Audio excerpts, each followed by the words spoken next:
Hello again, guys.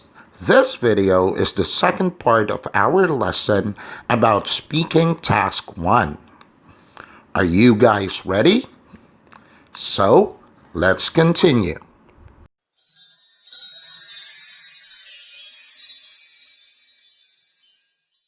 So in the last video, we ended the discussion with step 3. So now, let's start with step number 4. Okay, step number 4 is like a repeat of step number 2. But this time, you are to give a second reason. Try using your adjective bank again. Maybe you have there something that you can use to describe a house. For the second major detail or the reason a house is usually more quiet than an apartment, I chose to use the adjective quiet. And did you notice the note, the red one on the screen? It says something about transitional expressions. Let me sidetrack a bit as I briefly discuss what transitional expressions are.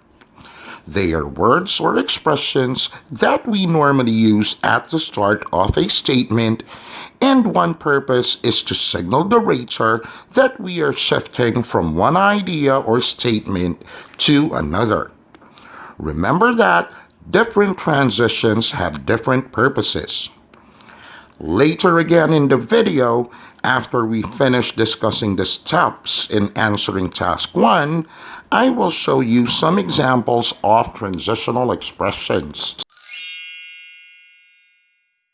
So moving on to step 5. You have to again provide a minor detail, but this time it is for your second reason.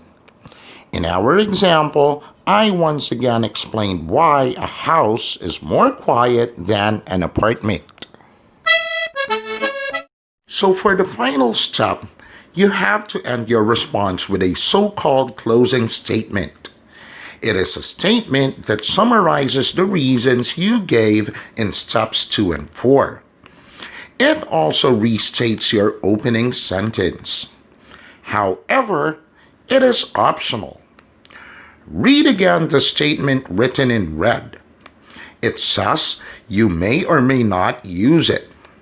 Now, you might be wondering why it is okay not to use it.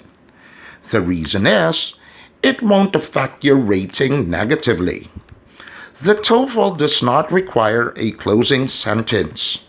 So, if it is not a TOEFL requirement, then why do I have to make a closing statement? Let me ask you a question. Which is better, a hamburger or a cheeseburger? I bet you would choose cheeseburger. So a closing sentence is like cheese on your burger. It adds extra flavor to your response, plus it gives your response a sense of completion. But wait, I have a rule when using a closing statement. Use one if you still have around 10 seconds on your response timer.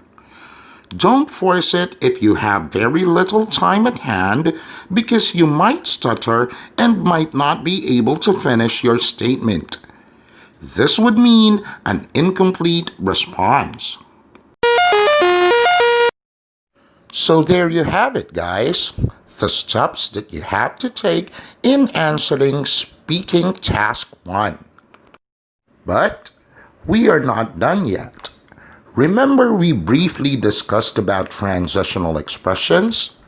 So here are some examples of them. Again, pause the video and copy the expressions. The next thing that you will see is a bonus. It's a response template for speaking task 1. Once again, pause the video so that you can copy it. And memorize the template, okay? Remember that during the test, you won't be allowed to bring your notes.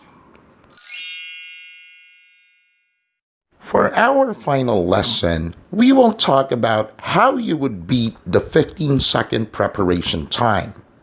For you to be able to prepare a response in a short amount of time, I suggest doing the keyword preparation style.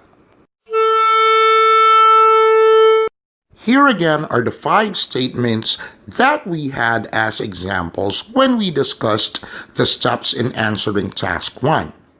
Remember that the final step is optional, so you don't need to include it in your response preparation. Notice also that some words are in color purple. They are your keywords. They are the ones you need on your paper.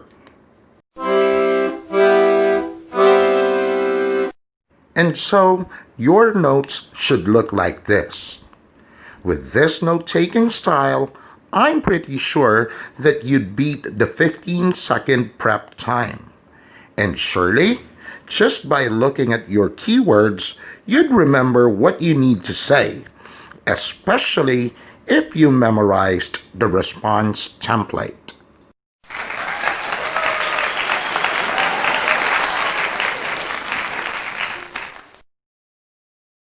So before we end up today's lesson, remember that your response is graded based on 3 criteria. Content, which consists the ideas or thoughts of your response. Language use is comprised of grammar and vocabulary.